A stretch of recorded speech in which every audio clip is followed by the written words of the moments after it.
The Houston Community Center auditorium smells like floor wax and expensive perfume. Natalie Hayes pushes through the glass doors at 6:36 p.m., still wearing her hospital scrubs, the blue ones with the small bleach stain on the left pocket from an 4-line she'd started 6 hours ago. Her shift at Oak Creek Memorial wasn't supposed to run this late. A patient coded. Then another. Then a transport from a car accident on I-10 came through Trauma Bay with crush injuries to both legs. The scrubs are still damp at the collar where she'd washed her face in the staff bathroom, trying to collect herself enough to make it here. Emma's graduation program is crumpled in her hand. Natalie smooths it against her thigh as she moves into the back of the auditorium, staying close to the wall where she won't draw attention. The chairs are already filling with families in press suits and summer dresses, people who left work on time, who showered and changed, who arrived early enough to claim good seats. Natalie finds an empty folding chair in the last row and sits, keeping her posture careful, shoulders back. Old habits. 12 years of standing at attention don't fade just because you're wearing scrubs instead of dress blues. Her fingers move to her neck, touching the small hard shape beneath her scrub top. The dog tag. Single, not a pair. Broken chain. She touches it when she's nervous, a reflex she's never quite broken, a talisman from a life that ended 8 years ago when she was officially discharged. The touch is unconscious, a half-second gesture before she drops her hand back to the program. Around her, families settle into their chairs, the ambient noise rising, camera shutters, children being told to sit still, voices layered over each other in that particular hum of anticipation. The auditorium itself is modern, built sometime in the last 15 years, with good lighting and acoustics that carry every sound clearly. 200 chairs arranged in neat rows. A stage with a podium. A banner reading Houston Community Center Class of 2024 in gold letters. Behind the stage, a projection screen waits dark and silent. Natalie's eyes track the room systematically, exits on the left, right, and center back. Fire doors at stage left. Bathrooms through the double doors. She's mapped every space without meaning to, the tactical awareness embedded so deep it's become invisible to her. Emma sits in the front row, 15 seats from the left edge. Natalie can see only 3/4 of her daughter's profile, the dark hair pulled back in a careful bun, the way her hands are folded in her lap. Emma's nervous. Natalie recognizes the posture, the slight forward lean that means she's running through her valedictorian speech again in her head, the words she'll deliver in exactly 18 minutes. Her daughter doesn't know yet that her mother is here. The last text came at 5:12 p.m. Mom, if you're gonna be late, don't stress him, okay? Emma is 17 and remarkably gracious about the unpredictability of an emergency room nurse's schedule. The other honor students sit in Emma's row, 8 of them, all in the same white honor cords draped across their shoulders. Around them are scattered other families, and Natalie notes the configuration without thinking about it. Money is obvious in a room like this. It sits in posture, in the cut of suits, in the way people move through space with the confidence of the unquestionably welcome. The scholarship families are obvious too. They sit slightly more still, slightly more contained, as if taking up less space somehow keeps them safer. Emma, who was supposed to get a full ride to Rice based on her grades alone, sits among them now. Natalie's shoulders tighten slightly. Just one measured breath, held for 4 counts, released for 6. Composure is a discipline. She's trained in it. Behind the podium, Principal Dr. Marcus Gabriel is arranging his notes, adjusting the microphone height. He's exactly what the title suggests, tall, broad-shouldered, silver at the temples, expensive suit in charcoal gray, Italian leather shoes that probably cost more than Natalie's monthly car payment. He's 43 years old and has been principal here for 5 years. He has a limp, left side, something that bothers him more on days when he's spent time standing in his office reviewing spreadsheets. Dr. Gabriel pauses before taking the podium, his eye sweeping the auditorium in a calculated arc.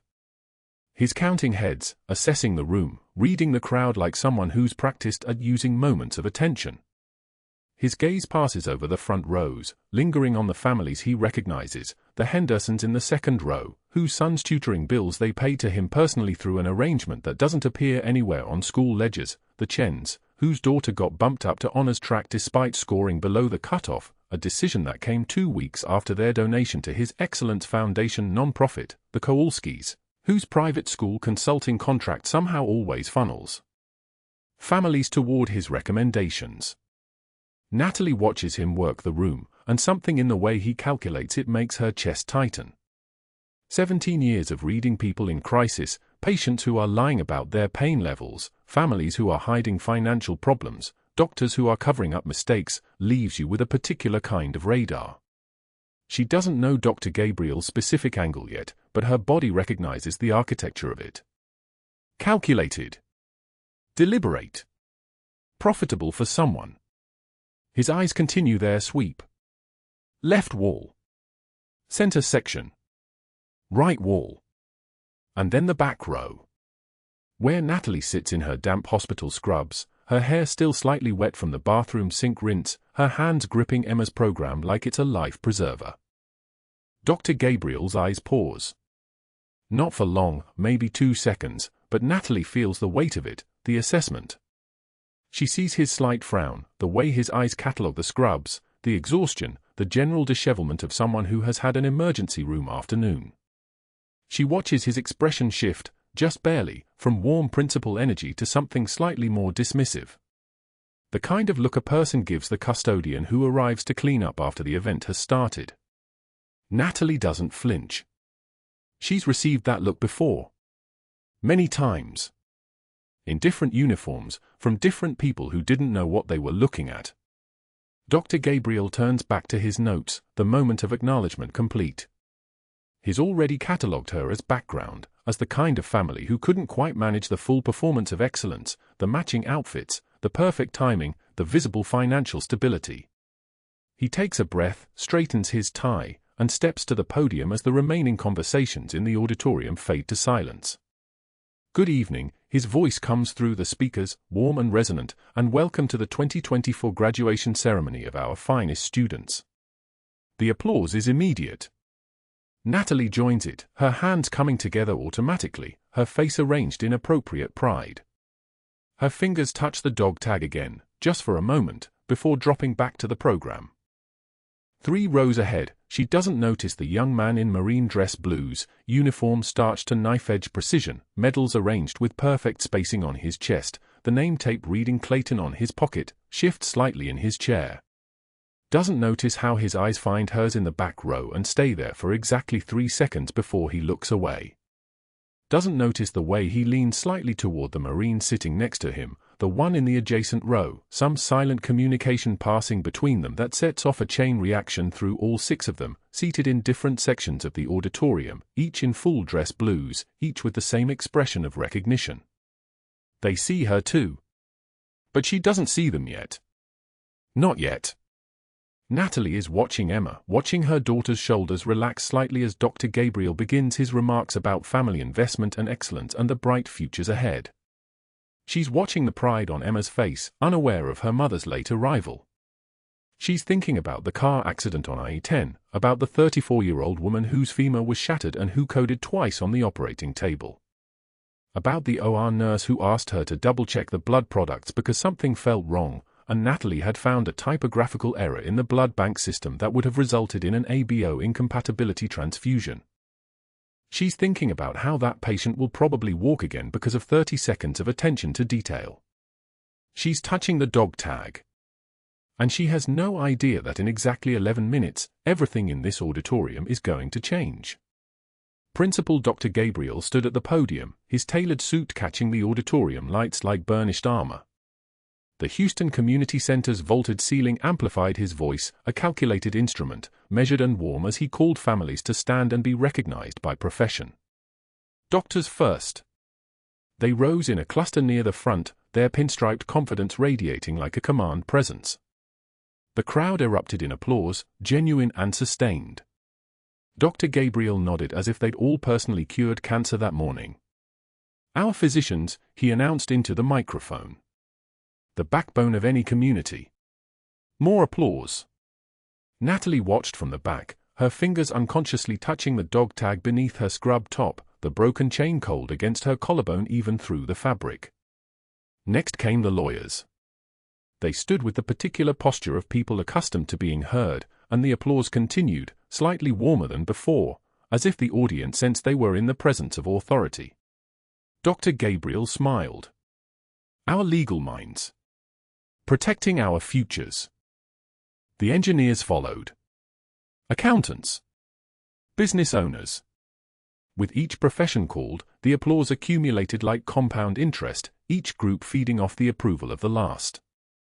The room vibrated with a particular energy, the energy of a society celebrating its own hierarchy. Natalie could feel it in the air like barometric pressure changing before a storm. Then Dr. Gabriel's eyes found her. His gaze traveled down from the back of the auditorium, passing over the empty seats, settling on the figure in wrinkled scrubs. The scrubs that bore the faint stains of a 12-hour shift at Oak Creek Memorial, a patient's blood on the left sleeve from the femoral line she'd placed at 11:16 p.m., antiseptic on the hem where she'd knelt to check a catheter at floor level, dried sweat across the chest from running code blue in the ICU at 2:13 a.m. Everything about her screamed exhaustion and duty. Everything about Dr. Gabriel's expression screamed disdain. He paused. The applause died. The room tilted into that particular silence that precedes something catastrophic. And here we have, he said, his voice carrying the kind of enunciation that made every syllable land like a hammer blow, what appears to be support staff who couldn't be bothered to change out of her work uniform. How refreshing. Laughter erupted. Not gasps. Not awkward silence. Genuine, cruel laughter. The kind that spreads like an infection through a crowd suddenly given permission to be unkind. A woman 2 rows in front of Natalie, someone wearing a dress that cost more than Natalie's monthly rent, turned to her companion and said loudly enough to be heard, "Some people have no self-respect." Emma's face transformed in the front row. The color drained first, leaving her features stark and pale. Then the crimson came, a blush so violent it looked like fever, spreading from her neck up across her cheeks. Her hands gripped the edge of her chair. Her valedictorian ribbon caught the stage lights, mocking her with its silver sheen. Natalie absorbed the mockery with one measured breath. She could feel every eye in the auditorium, not on her, but on her reaction. This was the moment that mattered. This was the test. The audience held its breath, waiting to see if the support staff would crumble, would flee, would give them the satisfaction of tears and humiliation. They wanted the visual. They wanted the narrative. They wanted to see someone break. She did not break. A single tear escaped, the kind that came from the pressure behind her sternum, the weight of watching her daughter's shame crystallize on stage like ice forming on a winter pond. Natalie wiped it away without breaking eye contact with Dr. Gabriel. Her hand moved once, deliberate, from cheekbone to temple. Her eyes never left his. "My daughter deserves better than a mother who shows respect for honest work," she said quietly. Her voice carried just far enough. The parent sitting nearest to her heard it, heard the absence of apology in it, the absence of defense. Just a statement of fact, delivered with the kind of calm that suggested she'd said far worse things to far more dangerous people. Dr. Gabriel had already moved on, his momentum carrying him past the moment. He was already calling the next profession. But 2 things happened in the aftermath of those 11 words. A young man in a marine dress uniform, Corporal Danny Rivera, sitting 6 rows to the left, shifted forward in his seat, his eyes narrowing at Natalie's profile. And a woman named Lieutenant Commander Sarah Chen, Naval Intelligence Liaison to the Houston District, made a mental note of the timestamp on her phone, 2:38 p.m. The reception began 20 minutes later in the gymnasium. Round tables with centerpieces that cost more than a nurse's lunch budget. Champagne for the parents, sparkling cider for the graduates. The kind of event designed to celebrate achievement and reinforce social hierarchies in equal measure. Natalie approached the refreshment table, her movements economical, her posture that of someone trained to occupy space without demanding it. A woman with a Rolex and a highlighted smile reached for a plate at the same moment Natalie did. Their hands nearly touched. The woman's fingers jerked back as if burned, and she waited, not out of politeness, but out of a sudden need to put distance between herself and contamination. She drifted away with her plate, and within seconds, an invisible circle formed. 3 other parents evaporated. A gap opened in the crowd like cells separating under a microscope. Natalie stood alone with her punch cup, too sweet, the taste of sugar without substance, and watched her daughter across the gymnasium, surrounded by other students, surrounded by families who had not just been publicly mocked. Emma laughed at something a classmate said, but the laugh was performance. Natalie recognized it. She'd seen that laugh in mirror reflections late at night when she returned from operations that nobody would ever know about, before she became just a nurse, before she became a mother, when she was something else entirely. The honors presentation began at 3:22 p.m. Dr. Gabriel stood at another podium, reading from index cards with the cadence of someone who'd delivered these remarks before and would deliver them again next year. Emma's name came up halfway through. Her GPA. Her test scores. The scholarships she'd received from 2 different foundations because her academic profile was statistically impossible to dismiss. Dr. Gabriel read the numbers. Then he paused. Emma Hayes, he said, his voice carrying that particular texture of false warmth, proof that even students from challenging circumstances can achieve with enough remedial support. The implication was surgical. Remedial. As if Emma's success had required special accommodation, as if her mother's dedication had been a crutch rather than an engine. As if genius required wealth to be recognized, but poverty required sympathy to be tolerated. The applause came anyway, polite, perfunctory, the kind of applause given to people you've been taught to feel sorry for. One of the Marines in the audience, Gunnery Sergeant Marcus Halloway, who'd been with Natalie and Sanjin when the IED took out the logistics convoy, noticed the way Dr. Gabriel's eyes flicked toward the back of the auditorium as he spoke. He noticed Natalie's shoulders remained level, despite the fact that her daughter's face had gone the color of old bone. But that wasn't the worst part. At 3:51 p.m., Dr. Gabriel made a notation in the program. A small line through the scholarship section of Emma's entry. An administrative oversight, he would later claim. A printing error. A clerical mistake by someone in the office. The kind of thing that happened all the time, really, and certainly not worth making a fuss over. Certainly not worth escalating to the district. What he did not know was that a hospital IT specialist named Vernon Torres, a Navy veteran who'd served on the USS Ronald Reagan and still kept his security clearance current, was in the audience that day because his younger sister was graduating. What he did not know was that the security cameras the Houston Community Center had just upgraded 3 weeks prior were streaming directly to a server cloud that Vernon knew how to access. What he did not know was that by 4:15 p.m., every single moment of his interaction with Natalie, every micro-expression of contempt, every calculated pause, every carefully weaponized phrase, was being saved to multiple redundant backups. Natalie returned to the back of the gymnasium and waited for Emma to finish accepting congratulations. She waited while other families posed for photographs in front of the stage backdrop. She waited while Dr. Gabriel worked the crowd, shaking hands, accepting accolades from parents who didn't know what their congratulations were enabling. Then she saw him approach Emma, saw him place a hand on her shoulder, a gesture of mentorship, of guidance, of the particular power that principals held over students who needed recommendations, over students whose futures depended on his written word. He leaned in and said something that made Emma's expression shift. Natalie couldn't hear the words from 15 feet away, but she recognized the movement in Emma's body. Recognition. The moment when a young person realizes that the person in authority is not actually looking at them but through them, looking at their utility, their potential value, their usefulness to the system. It was 4:38 p.m. when Dr. Gabriel made his decision. He pulled out his phone, a $1,200 device with processing power that could have computed his own obsolescence if algorithms worked that way, and composed an email to the HR director of Oak Creek Memorial.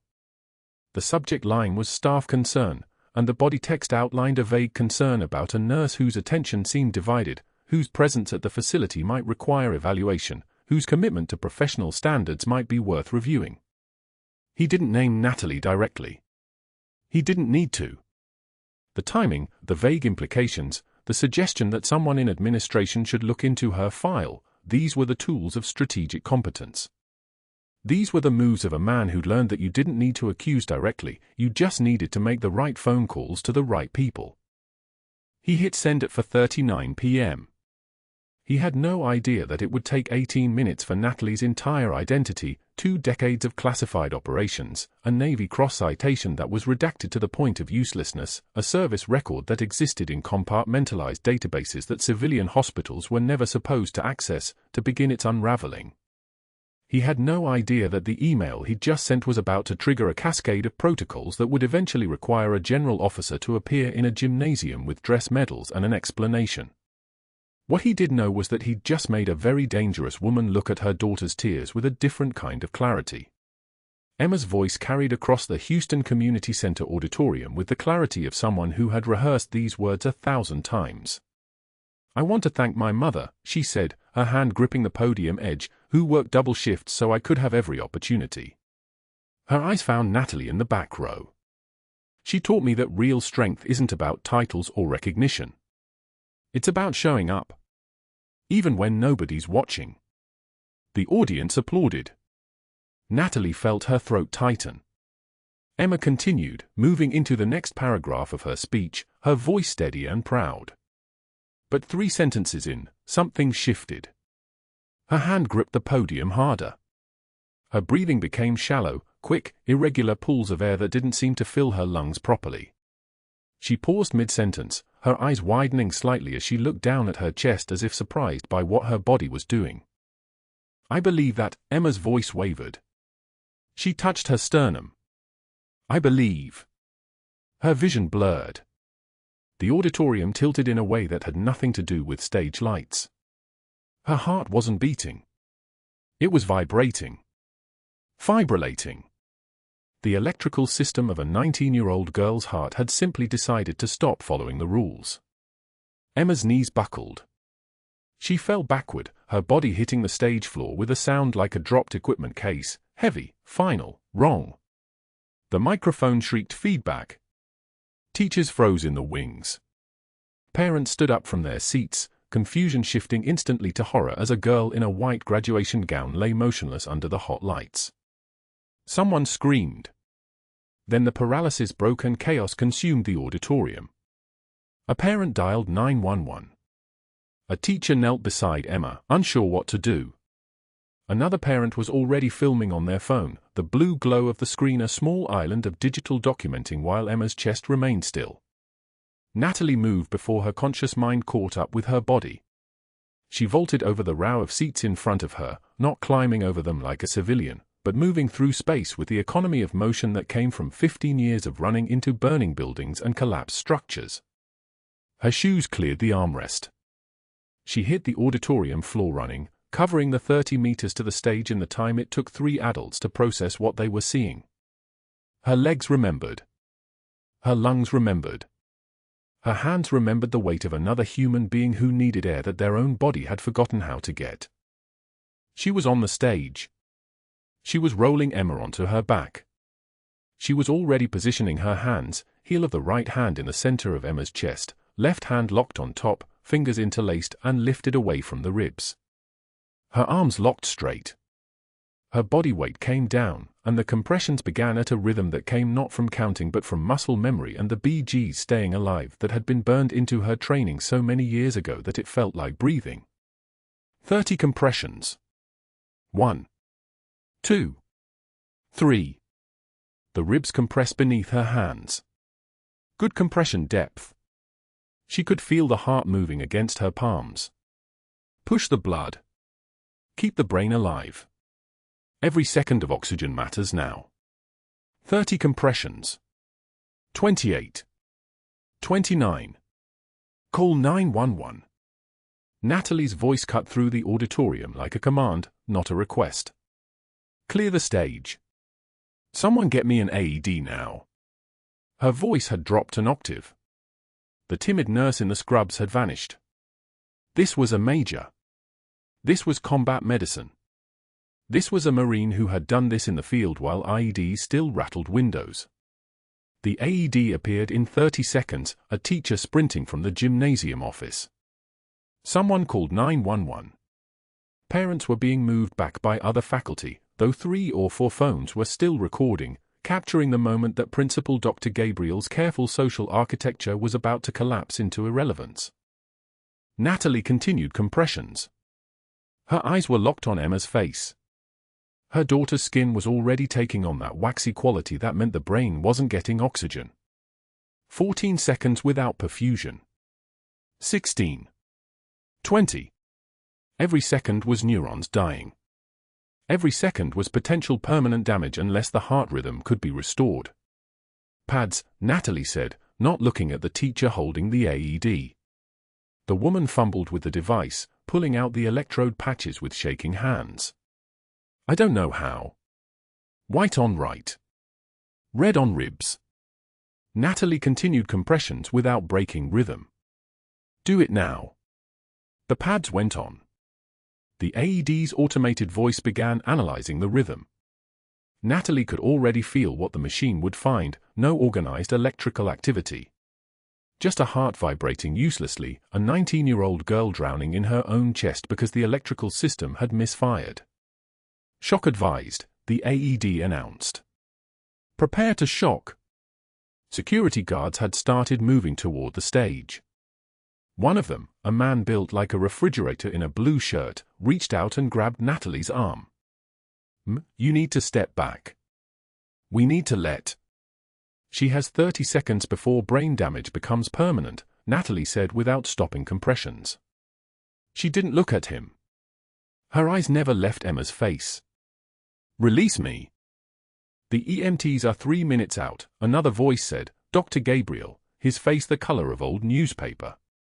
We will not have this school liable for unauthorized surgical procedures.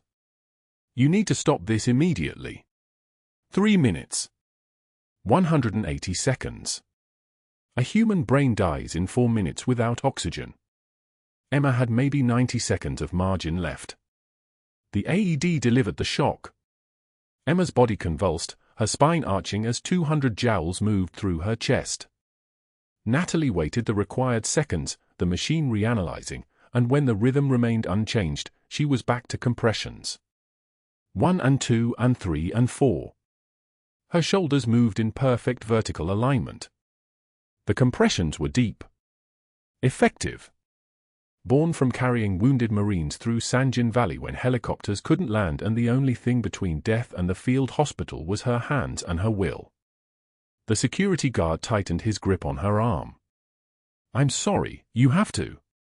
Natalie's voice came out flat and cold, the voice of someone who had negotiated with angry civilians in 4 countries and had no patience for bureaucracy when a child's brain was dying.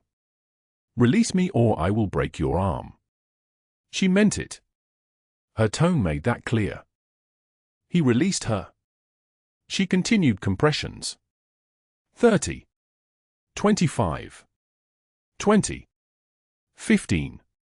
And at 20, as her hands were coming down again, she felt it, a flutter. A reorganization.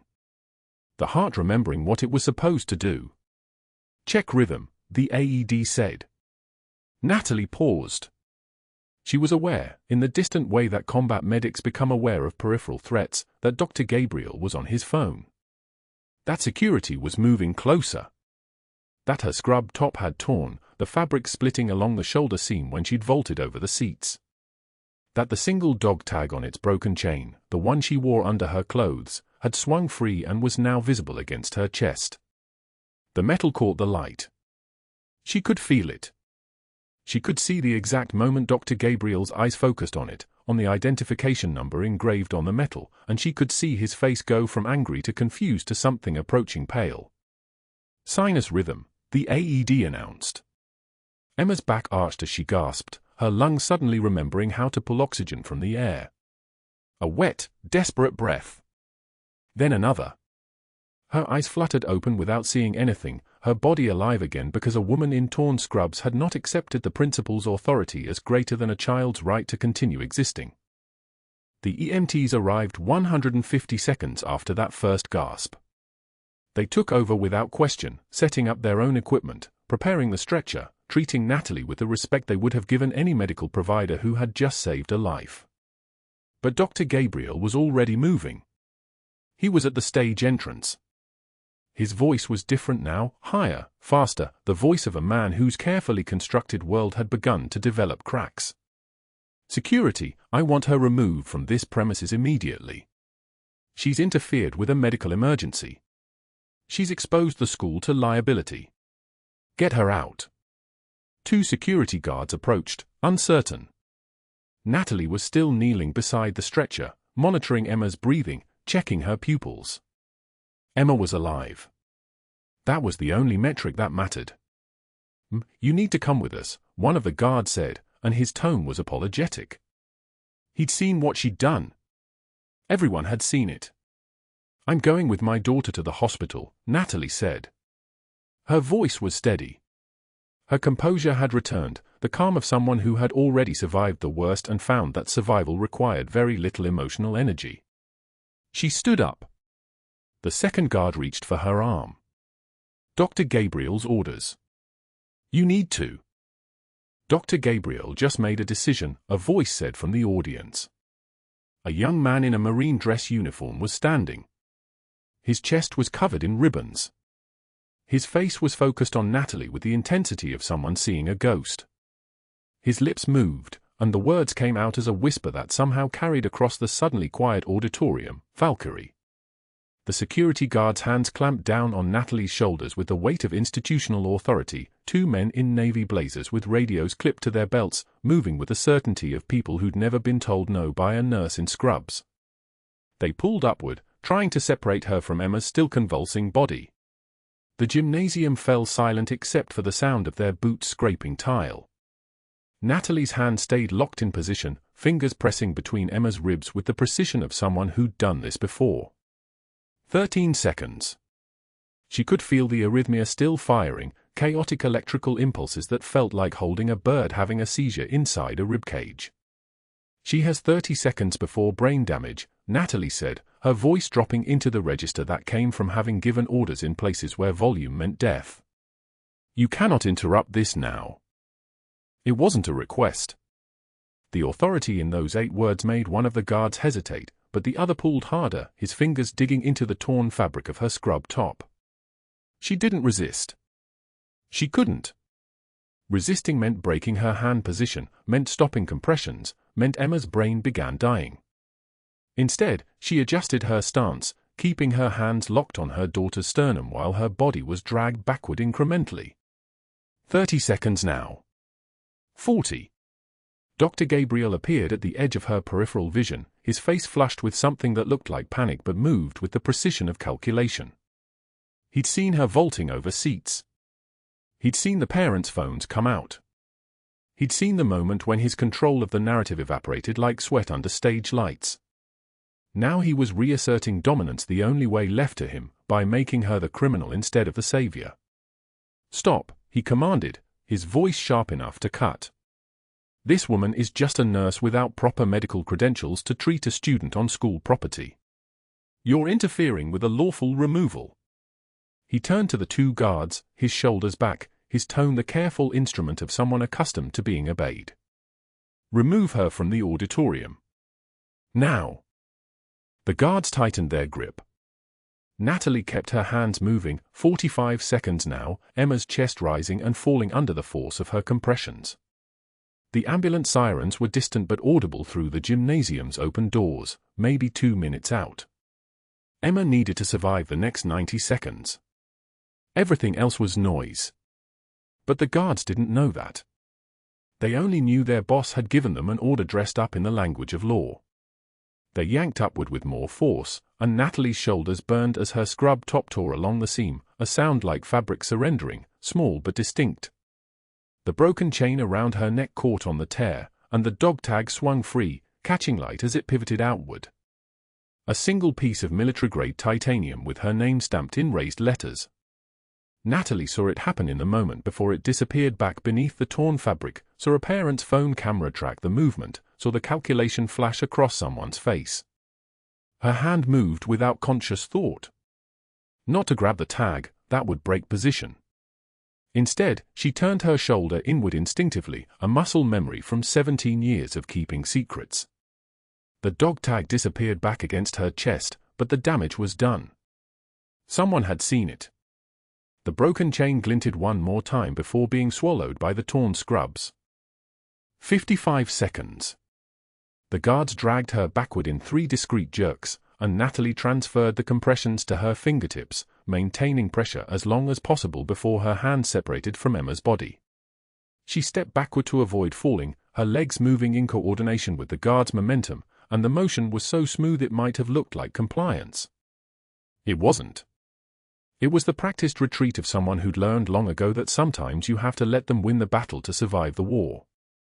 The Houston Community Center's gymnasium doors were 40 feet behind her, and the guards were walking her toward them with the mechanical certainty of security trained to process removals. The distance between Natalie and Emma expanded with each step. 60 seconds. 70. Get her out of here, Dr. Gabriel snapped, turning away as if dismissing her permanently from existence. And make sure she understands, he paused, letting the silence crystallize his authority. Miss Hayes, you are banned from these premises. If you attempt to return, you will be arrested for trespassing. Consider this your official notice. Natalie's jaw moved once, a single muscle contraction, but she didn't respond. Didn't argue. Didn't fight. The training ran deeper than survival instinct. Show nothing. Give them nothing. Let them believe their power is absolute. The parking lot hit her like a wall of Houston heat and humidity, 102 degrees at 4 in the afternoon, the asphalt radiating waves that made the air shimmer above the cars. The ambulance had already left the gymnasium driveway, its lights disappearing into traffic on Bellaria Boulevard, heading toward Texas Children's Hospital downtown. Natalie stood at the edge of the parking lot, her torn scrubs hanging open on one side, her hand still stained with Emma's blood, dark and tacky, already beginning to cake at her fingertips. The dog tag lay cold against her sternum, the broken chain pressing into her skin like an accusation. She couldn't follow the ambulance. Couldn't go back inside. Couldn't call the hospital because revealing her position would compromise the cover that had brought her to Houston in the first place, a cover that was supposed to protect her identity while she gathered intelligence on a foreign operative receiving cardiac treatment at Oak Creek Memorial. The operative was supposed to arrive next week. The case was supposed to be clean. The mission was supposed to be invisible. Instead, her daughter was being transported to a trauma center with a history of cardiac arrhythmia that nobody had diagnosed, and Natalie was standing in a parking lot watching an ambulance disappear, powerless and separated, and exactly where Dr. Gabriel wanted her. The broken dog tag pressed harder against her chest. Mission compromise. Identity exposure. And now Emma, alone in that ambulance, without her mother's hands on her, without the woman who'd performed direct cardiac massage on 47 Marines in field conditions now able to advocate for her in a trauma bay. Natalie's fingers curled against her palms. One measured breath. That was all she allowed herself. One breath, and then nothing. The parking lot stretched behind her, empty now of anyone who could see her face, empty of anyone who could witness what it cost her to stand motionless while her daughter disappeared into Houston traffic. The parking lot stretched behind her, empty now of anyone who could see her face, empty of anyone who could witness what it cost her to stand motionless while her daughter disappeared into Houston traffic. Natalie's hands hung at her sides, palms up, the habit of restraint carved into muscle memory from 17 years of combat medicine. She didn't move. She didn't call out. She let Emma go. Then a figure in dress blues rose from the auditorium side entrance. Young. Mid-20s. The kind of posture that came from 0530 PT formations and rifle ranges in places the news never mentioned. His eyes swept the parking lot until they found her, and then he stopped walking. His mouth opened. Closed. When he spoke, his voice came out barely above a whisper, but it carried like a command across open ground. Valkyrie. The word hung in the humid Houston air like a flare going up. Natalie's body went completely still, not the stillness of someone frozen in shock, but the stillness of someone whose classified past had just been identified by name in front of a civilian graduation ceremony. Her hand moved unconsciously to her chest where the dog tag hung beneath torn scrubs. The Marine didn't wait for a response. He moved toward her with the kind of coordinated precision that meant training, turning his head slightly toward the auditorium doors where 5 other Marines in dress uniforms were already rising from their seats. Not asking. Not discussing. Rising because the signal had been given. They flowed out of the building like a tactical unit executing a planned movement, because that's exactly what they were. Corporal Marcus Rivera reached her first, his dress uniform immaculate, his arm tattooed with a name she recognized, Valkyrie. Not her real name. Her call sign. The name they'd given her in Sanjin after she'd carried him and 11 others through enemy fire when their convoy was ambushed at the Helmand River crossing. The tattoo had been done in a field hospital, done by a medic who wanted to remember that his life had been saved by a nurse who moved like nothing could kill her. Let her through, Rivera said to the paramedics who'd paused, unsure whether to allow this woman to approach the stretcher. His voice didn't ask. It commanded. The Marines flanked Natalie as she reached the ambulance where Emma lay, the defibrillator pad still visible on her daughter's chest, oxygen mask over her face, her breathing shallow but present. Alive. Breathing because Natalie had bought her time, because Natalie had known exactly where to place her hands, exactly how much pressure, exactly how to buy 60 seconds when 60 seconds meant the difference between a beating heart and brain death. Major Hayes. The 2nd Marine, Sergeant Cole Mercer, call sign Ghost, was already on his phone, his voice clipped and official. Navy Cross recipient, 2012 Sanjin deployment. Carried 12 personnel through 47 minutes of sustained enemy fire. Direct enemy contact, return to base, 0 KIA due to medical intervention initiated by Major Hayes at point of injury. Dr. Gabriel appeared in the auditorium doorway, his face flushed, his expensive loafers moving fast across the parking lot asphalt. This is highly inappropriate. These theatrics need to stop right now. I'm having all of you removed from this property immediately. Security. His voice had shifted, no longer the confident mockery he displayed at the microphone, but something thinner, something starting to realize it had made a catastrophic miscalculation. He reached for his phone to call it in, but his hand was shaking. The 3rd Marine didn't look at him. Captain James Holloway, call sign Reaper, continued reading from his screen. Silver Star, 2013. Enemy engagement outside Kandahar. Coordinated casualty evacuation under fire. 14 lives saved, 3 of them after she provided direct field surgery in a compound that was actively being mortared. That's enough.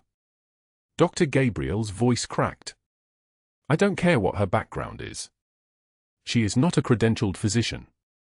She does not have privileges at this hospital. What she did constituted an authorized medical practice and I will be filing charges. The 4th Marine, still in the auditorium's glass doors, held up his phone. Marcus Webb. Not Marine anymore, a Navy veteran, IT specialist, the kind of person who'd spent the last 8 minutes uploading the security footage of Emma's collapse from the auditorium's internal camera system directly to the school's parent portal. The upload bar had crawled across his phone screen, 12%, 40%, 68%, now complete. Every parent in the Houston Community Center district had just received a notification. Every phone was lighting up. Timestamp 7:43 and 6 seconds p.m. Emma Hayes loses consciousness mid-sentence, her body pitching forward. Timestamp 7:43 and 17 seconds p.m. Natalie Hayes reaches her daughter's body and begins direct cardiac compressions. Timestamp 7:44 and 13 seconds p.m. Dr. Gabriel orders security to remove Natalie Hayes from the patient despite ongoing cardiac emergency. Timestamp 7:46 and 15 seconds p.m. 911 is called. 98 seconds after Emma's collapse would have resulted in permanent brain damage, 130 seconds after the most critical intervention window had closed. Parents were watching it now. 23 parents, then 43, then over 100. They were watching their children's principal humiliate a woman in scrubs. They were watching him order her away from a dying teenager. They were watching him delay emergency services. And they were beginning to do the math that Dr. Gabriel was only now doing as he saw the first parent's face change from curiosity to horror. You waited 2 minutes. A woman's voice from the crowd. One of the other parents, phone in hand, watching the video. You made her stop CPR and waited 2 minutes to call for help. Dr. Gabriel's mouth opened. Closed. He looked at the paramedics, but they'd already seen the footage. Their expressions had shifted from neutral to something else, something that looked like understanding that they'd almost just let a patient die because an administrator had ordered a trained provider away from an active medical emergency. The fifth Marine stepped forward with a printed document, his voice carrying across the parking lot. 2012, Valkyrie Foundation established in her name. 47 rescue operations coordinated. 0 KIA under her direct medical supervision. Her success rate exceeded standard Marine Corps trauma outcomes by 34%. Major Natalie Hayes, he paused, and in that pause the full weight of what he was about to say became visible to everyone listening. Major Natalie Hayes, you are cleared to continue emergency medical intervention on any casualty under civilian jurisdiction. Your credentials have been reactivated. Marcus Webb stepped out of the auditorium holding his laptop. The veteran's Marine Corps cap caught the Houston humidity. He set the laptop on the ambulance's rear bumper and opened it, projecting the contents onto the building's exterior wall where every parent could see it. Email chains. 47 of them. From Dr. Gabriel's official school account to something called Premium Prep Tutors. Each email contained the name of a student who'd been rejected from the honors program despite test scores that qualified them automatically. Each email contained referral fees. $5,000 per student.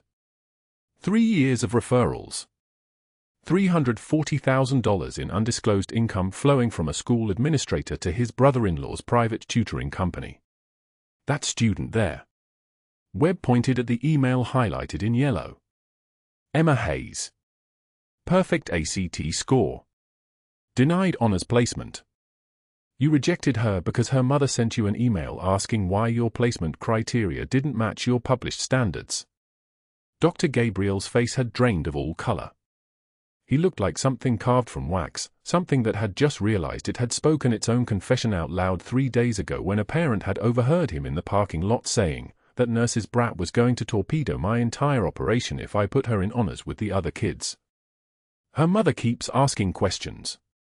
I need her gone from this school, and I need her gone from that hospital before she figures out what I've been doing." A school board member, there were always 2 at graduation ceremonies, sitting in the folding chairs near the principal's table, stepped backward, away from him. Then forward, her phone already raised, already calling someone. A lawyer, probably. Or a superintendent. Corporal Rivera placed his hand on Natalie's shoulder. Not a gesture of sympathy. A gesture of unit cohesion. "The major has work to do," he said. His voice could have cut diamond.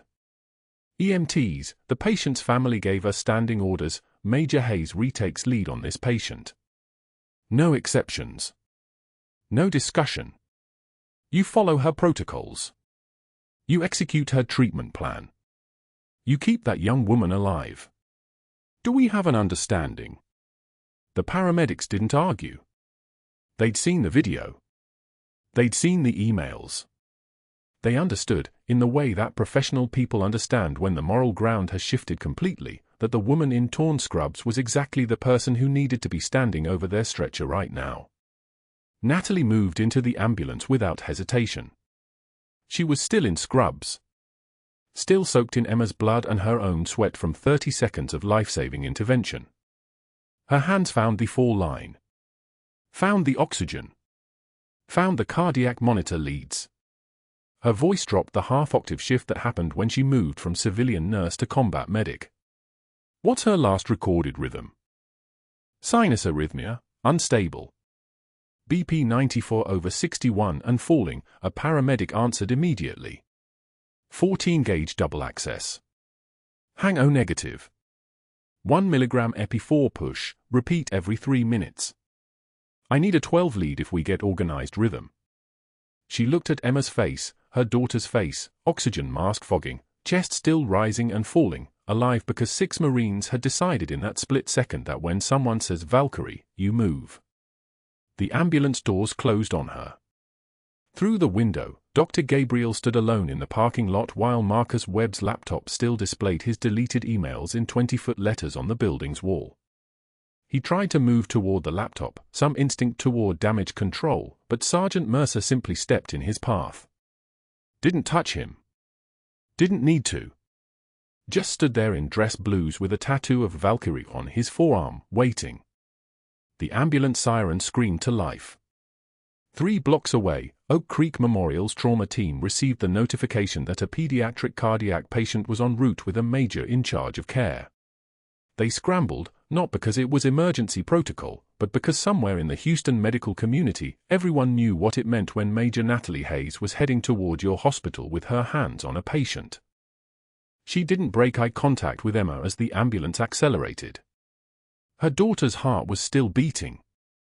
The monitor showed organized rhythm now, something her daughter's body was offering in response to those compressed compressions, those precise interventions, those hands that had held 14 Marines together in a war zone and would hold Emma together now through this parking lot, through this ambulance, through whatever came next.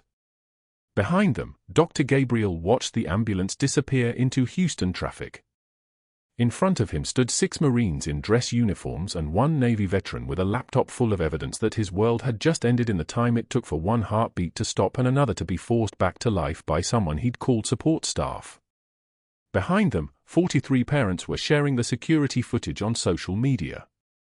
Behind them, Marcus Webb was uploading the deleted email recovery to the school district's security server. The silence in the parking lot was so complete you could hear the fluorescent lights buzz inside the auditorium, hear the distant wail of the ambulance siren as Natalie Hayes carried her daughter toward survival the same way she'd carried those Marines toward home, with the kind of focus that had nothing to do with mercy and everything to do with refusal. Absolute, unshakable refusal to let anyone die on her watch. Dr. Gabriel's phone buzzed. Then again. Then 7 more times in rapid succession. Each one a parent. Each one asking the same question, why did you remove the nurse before calling 911? Each one beginning the conversation that would, within 48 hours, result in his resignation, his arrest, and his appearance before the Texas Medical Board's investigative division.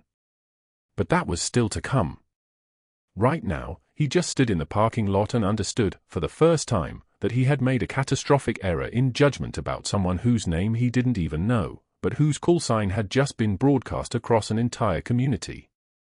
You don't pick a fight with someone who has nothing left to lose. And Major Natalie Hayes had stopped worrying about losing anything the day she decided to become a nurse in a hospital where she was supposed to be gathering intelligence, monitoring a patient, staying invisible. She'd sacrificed everything for the mission. And in sacrificing everything, she'd become something that no amount of administrative authority could touch. If you've ever been underestimated by someone who didn't know your true value, share this story. Subscribe for more tales of hidden strength, quiet heroism, and the 6 words that changed everything, Valkyrie. Like this video. Comment who you think should play Natalie Hayes in the film adaptation. And join our community of people who understand that the most dangerous person in the room is always the one who's already given up everything to save someone else.